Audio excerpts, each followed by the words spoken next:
जब भी बात हो रही है एक्सिस बैंक क्रेडिट कार्ड का, तब एक्सिस बैंक का सिलेक्ट क्रेडिट कार्ड का नाम नाडू ये तो नहीं हो सकता, क्योंकि एक्सिस बैंक का सिलेक्ट क्रेडिट कार्ड भी एक ह्यूज बेनिफिट प्रोवाइड कर सकते हैं आपके लिए, अगर आप चाहते हो इस क्रेडिट कार्ड को लेना, या फिर अगर आप इस क्रेडिट कार्ड को लेते हो तो इस वीडियो का मेन मकसद रहेगा axis Bank select credit card के बारे में, यानी axis Bank select credit card अगर आप लेना चाहते हो तो कैसे ले सकते हो, इनका बेनिफिट, फीचर्स, एलिजिबिलिटी क्राइटेरिया क्या है, सब कुछ मैं इस वीडियो पे एक्सप्लेन करने के लिए कोशिश करूँगा।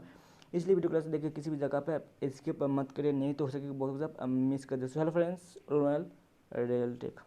अगर बात करें Axis Bank select credit card का एलिजिबिलिटी क्राइटेरिया, तो एलिजिबिलिटी क्राइटेरिया के सबसे पहले नंबर पे आता है कौन कौन इस कार्ड के लिए एलिजिबल है। तो इस जगह पर मैं बता दूँ, अगर आप एक इंडियन रेजिडेंट या फिर नॉन इंडियन रेजिडेंट हो, बोथ आप अप्लाई कर सकते हो axis bank select credit card के लिए। अगर आप axis bank select credit card लेना चाहते हो तो आपका मिनिमम उम्र या फिर एज होना चाहिए 18 से 70 साल, यानी 18 से 70 साल के अंदर अगर आपका उम्र या फिर एज है तो आप axis bank select credit card की तरफ जा सकते हो, ले सकते हो। अगर आपका कार्ड के अंदर आप कोई एड ऑन कार्ड रखते हो या फिर एड ऑन कार्ड होल्डर रखना चाहते हो तो उनका उम्र या फिर एज होना चाहिए 18 वर्ष मिनिमम। अगर आप axis bank select credit card लेना चाहते हो तो आपका मिनिमम नेट इनकम होना चाहिए 9 lakh rupees per annum and above, यानी 9 लाख या फिर उससे ज़्यादा अगर आपका इनकम है पर एनम तो आप axis bank select credit card की तरफ जा सकते हो। तो अगर आप अब बात करें Axis bank select credit card का जॉइनिंग एंड एनुअल फीस के बारे में, तो अगर आप axis bank select credit card लेते हो तो आपका जॉइनिंग फीस रहेगा 3000 रुपीज़। अगर आप axis bank select credit card लेते हो तो आपका axis bank select credit card के अंदर आपका एनुअल फीस रहेगा 3000 रुपीज़, जो सेकेंड ईयर से लागू होगा। अगर आपका कार्ड के अंदर कोई भी एड ऑन कार्ड होल्डर रखते हो तो एड ऑन कार्ड होल्डर के लिए कोई भी जॉइनिंग, कोई भी एनुअल फीस कुछ भी नहीं है, सब कुछ नीले जीरो है। अगर आप axis bank select credit card लेते हो तो axis bank select credit card के अंदर कुछ चार्जेस भी आपको भरना पड़ेगा, जहाँ पे सबसे पहले नंबर पे आता है फाइनेंस चार्जेस, मतलब detail purchase and cash withdrawal. अगर आप एटीएम मशीन से कोई भी कैश विड्रॉल करते हो आपका क्रेडिट कार्ड के थ्रू, तो आपको चार्जेस भरना होगा 3.6% पर मंथ, यानी 52.86% पर एनम। या फिर कोई भी फाइनेंस परचेस करते हो तो आपसे भी सेम चार्जेस लिया जाएगा 3.6% पर मंथ, यानी पूरा साल पे 52.86%। अगर कैश विड्रॉल फीस की बात करें तो अगर आप axis bank select credit card के थ्रू कोई भी कैश विड्रॉल करते हो एटीएम मशीन से, तो आपका चार्जेस भरना होगा 2.5%, मिनिमम 500 रुपीज़ और मैक्सिमम कुछ भी हो सकते हैं, कितना भी अमाउंट जा सकते हैं, लेकिन मिनिमम 500 रुपीज़ कटेगा 2.5% के हिसाब से जब भी आप कैश विड्रॉ करोगे। अगर फीस ऑन कैश पेमेंट की बात करें तो अगर आप कैश पेमेंट करते हो, यानी अगर आप आपका जो ड्यू अमाउंट अगर आपका नज़दीकी कोई भी एक्सिस बैंक का ब्रांच पे जाकर कैश पेमेंट करते हो तो आपको चार्जेस भरना होगा 100 रुपीज़। अगर कार्ड रिप्लेसमेंट की बात करें, अगर आपका क्रेडिट कार्ड खो जाता है या फिर गुम हो जाता है या फिर चोरी हो जाता है तो आपका कार्ड रिप्लेसमेंट चार्जेस रहेगा 100 रुपीज़। अगर डुप्लीकेट स्टेटमेंट की बात करें तो अगर आप क्रेडिट कार्ड का डुप्लीकेट स्टेटमेंट लेते हो तो उनका जो फीस रहेगा वो वेव ऑफ कर दिया जाएगा बैंक की तरफ से। अगर ओवरड्यू पेनल्टी और लेट पेमेंट फीस की बात करें तो अगर आप axis bank select credit card के थ्रू कोई भी पेमेंट करते हो और उनका ड्यू अमाउंट अगर आप पेमेंट नहीं करते हो, अगर लेट कर देते हो तो भी आपको कुछ चार्जेस भी भरना होगा, जहाँ पे अप टू 300 रुपीज़ यानी 300 रुपीज़ तक अगर आपका ड्यू रहता है तो कोई भी चार्जेस आपसे नहीं लिया जाएगा। लेकिन अगर आपका अमाउंट रहता है 301 से 500 रुपीज़ तक का तो आपका मिनिमम चार्जेस भरना होगा 100 रुपीज़। अगर आपका ड्यू अमाउंट रहते हैं 501 से लेकर 1000 रुपीज़ तक तो आपका चार्जेस भरना होगा 500 यानी 500 रुपीज़।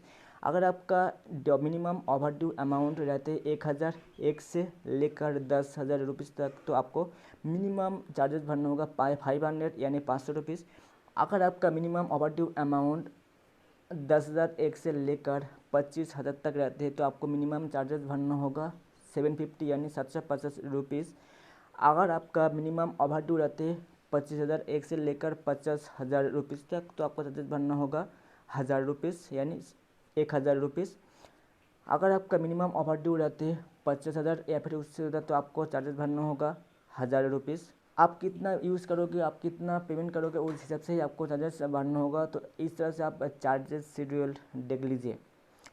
अगर ओवर लिमिट पेनल्टी की बात करें तो ओवर लिमिट के अगर चार्जेस की बात करें तो उस जगह पे आपको 2.5% का मिनिमम चार्जेस भरना होगा, 500 रुपीज़। अगर चार्ज स्लिप, रिटर्वल फ़ी और कॉपी रिक्वेस्ट फ़ी की बात करें तो वो फीस आपसे नहीं लिया जाएगा, आपसे वेव कर दिया जाएगा। अगर आउटस्टैंडिंग चेक फ़ी अगर बात करें तो चेक फ़ी भी आपको वेव कर दिया जाएगा, कोई भी चार्जेस नहीं लिया जाएगा।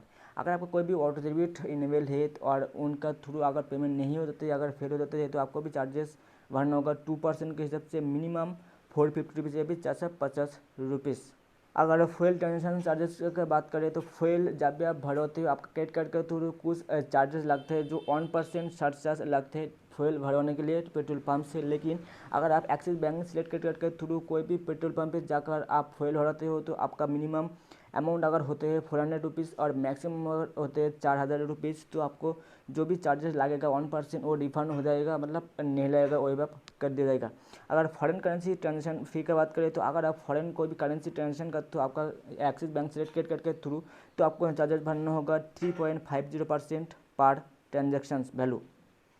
यानी जितना भी आपका टेंशन अमाउंट रहेगा, जितना भी आपका वैल्यू रहते हैं टेंशन, उन हिसाब से आपको चार्ज भरना होगा 3.50% का हिसाब से।